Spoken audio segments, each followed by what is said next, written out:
Descriptive पॅटर्नमध्ये तुमची विचार क्षमता चेक केली जाते आणि त्यावेळी तुम्ही किती कमी वेळात प्रेशराईज सिच्युएशनला कसा विचार करतात हा वाला पार्ट आहे.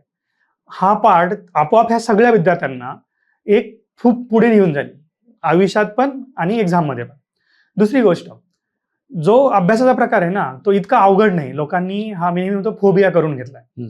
फोबिया करायची गरज नाही.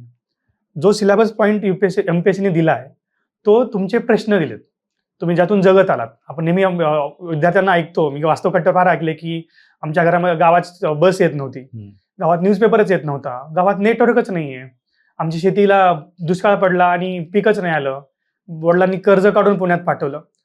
नाऊ हे जे मी काही मुद्दे सांगितले ना ते तुमचा सिलेबस पॉईंट आहे आता. आणि तुम्ही लिहा उत्तर मग की वडिलांना कर्ज काढायची वेळ का आली, का शेतीचं उत्पन्न तुमच्या घटलं, तुमच्या गावात एसटी का नाही आली, का ती गव्हर्नन्सचा प्रॉब्लेम आहे.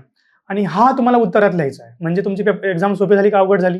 सोपी झाली. म्हणजे तुम्ही सराउंडिंगचा अभ्यास करून एक्झाम द्यायची आता.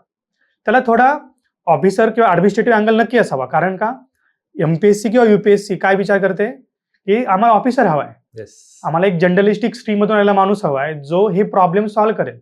आणि तुम्ही अधिकारी का होतो? आपण बेसिक प्रॉब्लेम सॉल्व्ह करायला. तुमची प्रॉब्लेम सॉल्व्हिंग स्किल टेस्ट होते जी फार इझी असणार आहे. तर त्यामध्ये विरोधाचं कारण नसलं पाहिजे जास्त. हा, जो घाई झाली, अचानक निर्णय लादले गेले त्याला मला नक्कीच विरोध होता.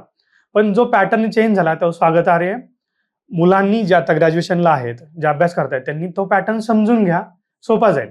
जर तुम्ही ट्रॅडिशनल अभ्यासामध्येच अडकत राहिले आणि एक्झाम इव्हॉल्व होते, सोसायटी इव्हॉल्व होते, सगळा समाज इकॉनॉमी इव्हॉल्व होते,